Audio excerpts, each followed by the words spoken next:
Regresamos nuevamente aquí en Contexto, abriendo la conversación en Michoacán. Estamos conversando con Nancy Ramírez. Ella es la directora de Incidencia Política y Temas Globales de la organización Save the Children. Y bueno, te agradecemos, Nancy, que nos des estos minutos.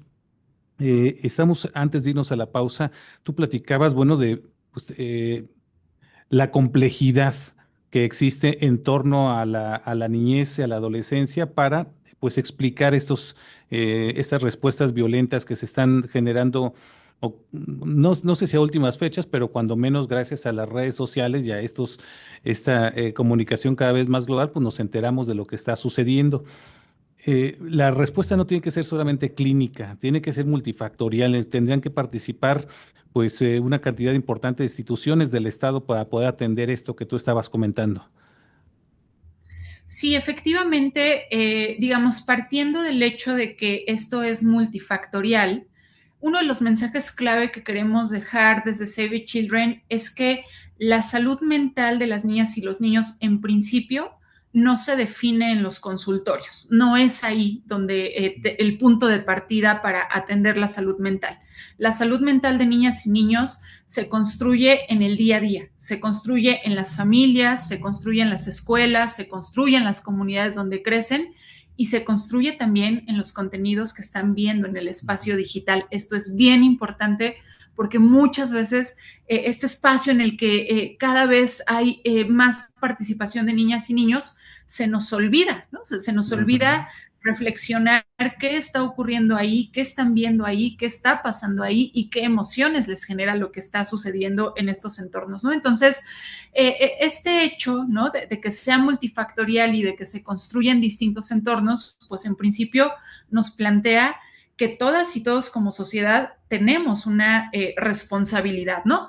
Y en ese sentido, por supuesto que es fundamental que desde la política pública también se trabaje en programas que estén enfocados en la generación, por ejemplo, de herramientas para que las familias puedan acompañar las emociones de las niñas y niños, ¿no? Los propios temas de crianza, cómo llevar una crianza positiva, una crianza sin violencia con las niñas y niños ante los contextos que estamos viviendo. También, por ejemplo, cómo fortalecer el entorno escolar, ¿no? Que finalmente es uno de los espacios más importantes para las niñas y niños por el tiempo que pasan ahí y porque ahí generan relaciones con sus pares.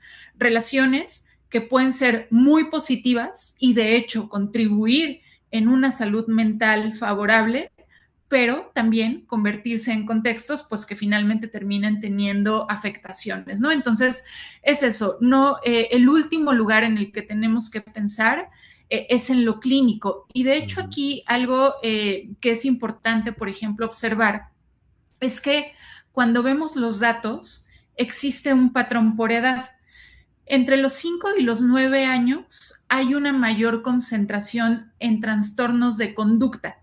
Y eso lo que nos puede estar reflejando es que hay formas tempranas de expresión del malestar emocional, es decir, las niñas y los niños desde pequeños ya están expresando ciertos malestares a partir de estos trastornos de conducta.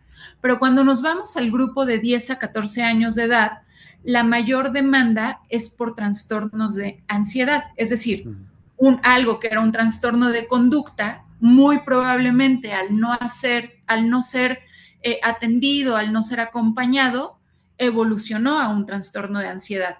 Y cuando nos vamos al grupo de adolescentes, es decir, 14 años hacia arriba, lo que más encontramos es la depresión.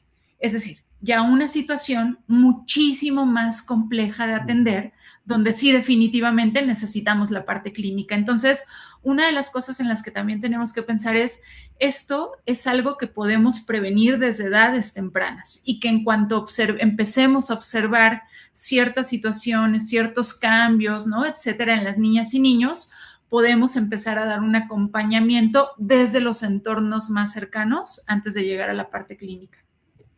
Si lo clínico no es la respuesta, eh, ¿cómo leen ustedes de repente algunas propuestas que se hacen que para cuando se presentan casos de violencia, por ejemplo, cometidas por adolescentes o niños incluso, es irse a la parte penal. Hay que aumentar las penalidades, los castigos, que los adolescentes sean juzgados como adultos, y es la respuesta del Estado, por ejemplo, en el caso de Michoacán, después de lo de Osmar, y muchos activistas.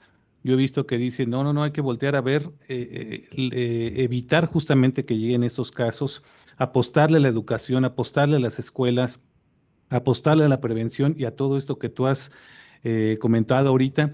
Y finalmente la escuela se vuelve una institución clave en esto, ¿no, Nancy? Efectivamente, tenemos que apostarle a la parte preventiva en este y en todos los temas. La realidad es que cuando uno ya tiene que llegar a discusiones de corte punitivo, vamos a Ujú, llamarle, realmente no vamos a resolver el problema. Es decir, probablemente vamos a mitigar ciertos de sus efectos, y eso entre comillas, porque también dependerá de cada contexto, pero enfocarnos en lo punitivo no resuelve los problemas de raíz que estamos enfrentando en nuestra sociedad. Entonces, por eso desde Save Children, igual, ¿no? Que muchos de los activistas que mencionas coincidimos con ello, hay que apostarle a lo preventivo. Y efectivamente la escuela es uno de los entornos más importantes para las niñas y para los niños.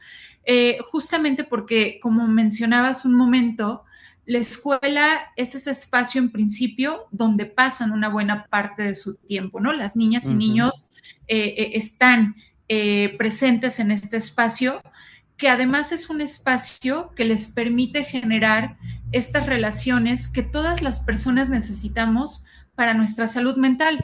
Uno de los enfoques fuertes que le dimos al diagnóstico que hicimos en Save Children es el aislamiento social como un factor de riesgo, porque está comprobado que cuando las personas, no solamente las niñas y niños, cuando las personas contamos con redes de apoyo, cuando las personas generamos dinámicas de socialización, podemos mejorar nuestra salud mental, nuestro bienestar emocional, porque justamente estamos compartiendo, pero además estamos sintiendo un respaldo, un acompañamiento por parte de esos círculos que estamos construyendo. Entonces, la escuela es ese espacio que para las niñas y niños justamente puede permitirles estar en esa generación de relaciones sociales, ¿no?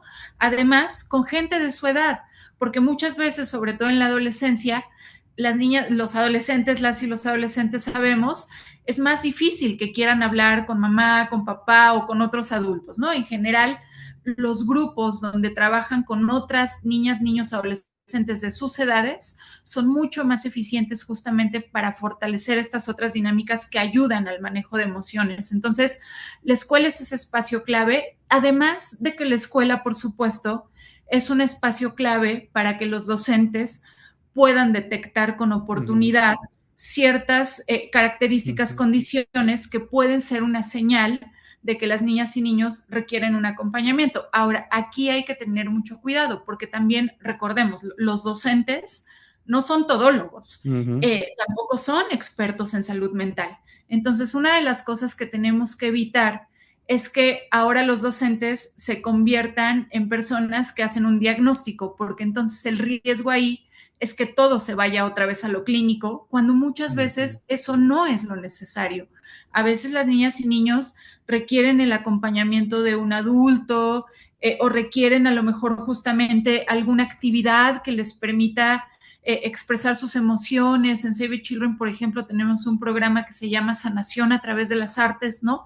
Donde justamente las niñas y niños hacen actividades que les ayudan al manejo de emociones. Entonces, hay que buscar alternativas que no siempre nos lleven a lo clínico, y ahí es donde en la escuela, por supuesto, es un espacio importantísimo que hay que fortalecer a docentes, pero que también con el cuidado de que los docentes no son responsables de diagnosticar. Sí, sí, claro, tendrían que atender, digamos, o canalizar, en dado caso, en un minutito que nos queda, haciendo un esfuerzo tremendo de síntesis, Nancy. ¿Qué urge? ¿Qué sí urge que el Estado, el gobierno federal o los gobiernos estatales tengan que implementar?